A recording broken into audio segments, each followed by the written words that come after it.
Hi, my name's Liana, and piled up on the floor here is a bunch of satin fabric that I bought way too much of last year because it was cheap and shiny and I wanted free shipping, and now I have more fabric than I know what to do with. So in this video, I'm going to be trying to get my money's worth. Specifically, I am making 3 articles of very shiny clothing. This took me so long, I literally had time to change my hair between the second and third one, so talk about dedication, or more accurately, procrastination. Anyway, I hope you enjoy. Okay, so the first order of business is this skirt, which I have decided to make in this champagne colored satin.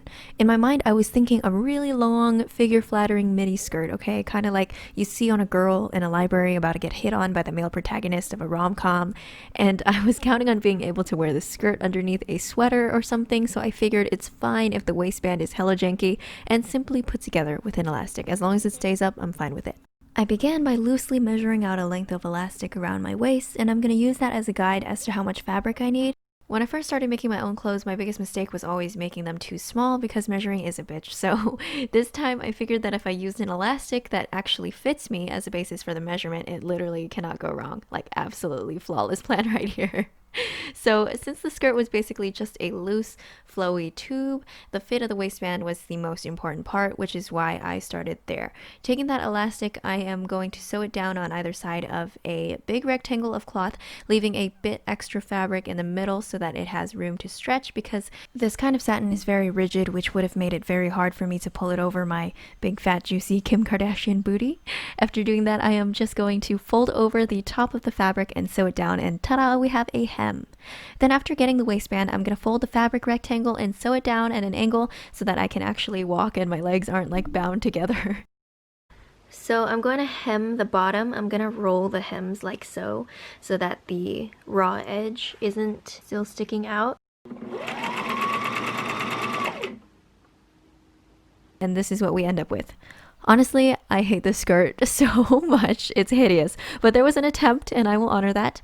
Because of the scrunchy waistband, it kind of ended up being floofy along the sides, which I did not want. So it just looks like I'm wearing a potato sack more so than a skirt.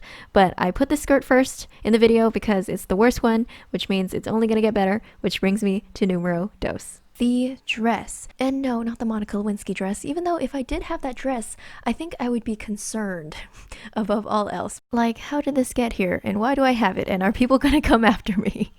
But anyway, I am making a dress out of this green satin, which coincidentally is in my favorite shade of green.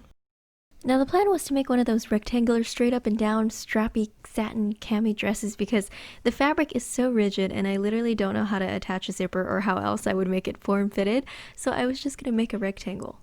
So the first thing I did was take on the body, and what I wanted to do was fold a piece of fabric in half and sew it so that it was ever so slightly tapered at the waist and wider at the bottom so that I could walk. Now, I think it's important to note here that I literally did not measure, not that that's news. The only thing I really did was wrap the fabric around myself like right above the boob, and I marked it there and pretty much just hoped for the best. I figured that since it was basically a long ass rectangle, that it would be fine to just like mark it in one place and then sew pretty much straight all the way down. Somehow my random ass sewing actually ended up working out for a pretty okay fit. I was shocked. Now this dress was meant to be super easy and it literally has like 3 parts to it, so I'm just going to take these long skinny rectangles of fabric and sew them in half and then flip them inside out to make these thick straps. Ideally I would have wanted them thinner and more delicate, but the thinner you go with straps like these, the harder it is to flip inside out.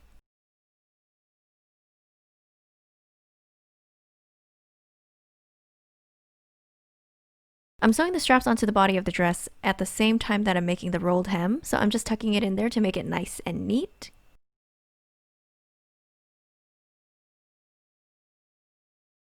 Then after attaching the straps, all I have to do is sew the remaining raw hem at the bottom, and here is the final result. I've added a belt in an effort to accentuate the very slight curves that I actually do have. I think it turned out pretty okay. I'm like really not mad at it. It's pretty mediocre, but it's definitely better than the skirt and better than anything I had made before. I'm digging this outfit. Alright, the part we've all been waiting for. Part 3, the top. As I mentioned at the beginning of this video, it took me a while to get to this one. So long that I literally had time to change my hair. I guess I wasn't as motivated, but with new hair comes a new sense of confidence, I guess. Also, school ended, I graduated, so I felt like I had more time on my hands and like I was more patient to do things, I guess.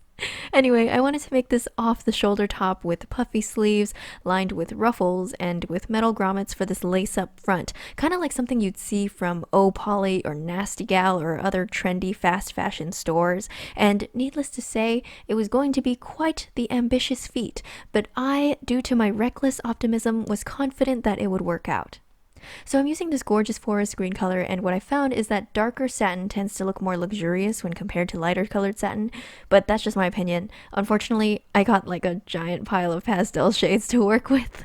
As always, I start with the body part, the bodice part, and since I wanted it to be good quality, I figured that the best course of action would be to make it double layered. Also, making it double layered would allow me to hide the raw edges of the fabric without having to sew an excessive number of rolled hems, because those suck. So since I wanted to make it double layered, I had at that point essentially sewn a pillowcase with a big gaping raw edge, and what I did to take care of that was tuck the fabric into itself and sew that down, and just like that, the raw edges were disappeared, never to be seen or heard from again. After that, my plan was to attach a column of metal grommets on either side, which, by the way, were really hard to press on, and then using the same strategy that I used on the straps of the dress, I'm going to make this lace-up string that is going to go through the grommets and secure the whole top. And in order for this lace to fit through the small grommets, it was definitely necessary to make it thinner than the straps of the dress in part 2. I actually managed to make this lace part pretty thin, but I gotta tell you, it took me over an hour to flip it inside out, but it was so worth it. Now for the sleeves, I wanted to make them double layered as well, but I ended up just doing one layer because I think I ended up feeling like 2 layers were too bulky and weighing them down, and I wanted them to be poofy. So what I'm going to do is attach elastic at the top of the sleeve and also at the bottom of the sleeve, at the cuff of the sleeve. When I first made these, I was like, oh my god, I look like I'm ready to do the dishes, but they were all just pieces of a larger puzzle, and it was going to work out in the end. After that, I basically got the whole top down. I was just missing the ruffles basically, and I didn't really know how to make ruffles, so I opted for a pleat instead. To do this, I took a long rectangle of fabric, folded it in half so that the raw edges were on one side, and just kept folding it as I sewed.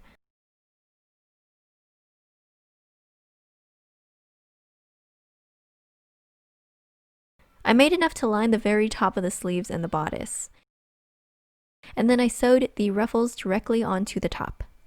At this point, I thought it would be good to attach the sleeves. Then I cleaned up the ruffles and decided to hand sew the edges, especially at the front, so that no raw edge was sticking out. I then realized that there were a bunch of raw edges on the inside of the top, both along the bottom of the ruffles and also within the actual puffy sleeves. And I don't know if you've ever tried to stick a sheet of satin with raw edges in the washer and dryer, but it is a mess. So I really wanted to handle the edges. Previously, when I had sealed satin with fire, it would get all hard and plasticky and scratchy, and that's not what you want when it comes to clothes. Then I realized that the top I was wearing, and basically all my tops, had this method of sealing the edges with this sealing stitch, so I switched my stitch setting for like the first time in my life and started sewing. The only problem was that some of the raw edges were really jagged, so the only way to guarantee the most neatness all around the top was to sew it down so that the stitch was showing on the outside as well, and to be honest, I thought I ruined it, but it ended up being a pretty subtle, unique detail that I actually have grown to like.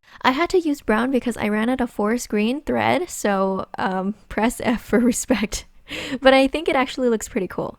Of course, I would have preferred to not have it show on the outside, but it was a small price to pay for me to not have a bunch of forest green strings in the dryer and literally all over my other clothes.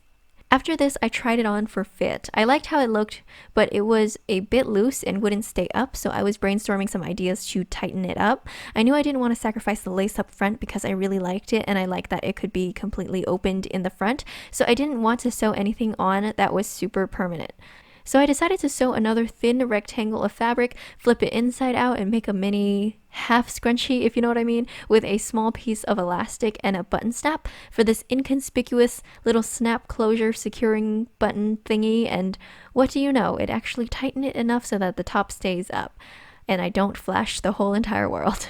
I'm realizing that if I just made the elastic on the sleeves tighter, then the sleeves could have kept the top up, and I could have avoided this whole ordeal. But this way I got to practice my creative problem-solving skills. So take that, job recruiters. Anyway, this was the final result. Honestly, I really like it, and I can say with confidence that this is something that I can wear in public and not be ferociously uncomfortable. I'm so used to mediocrity in the clothes that I make, and also like with everything else in my life. And it makes me feel like maybe I'm gonna be mediocre for the rest of my life. But all I have to do most of the time is just be patient and apply myself, and I will come to show myself that I am capable of doing great things. I can't believe I got all that from making this top, but yeah, it is what it is. Anyway, that is it for this video. Those were the 3 clothing items that I made over the course of 3 months. Thank you so much for watching. I hope you enjoyed it, and I will see you in the next one. Bye!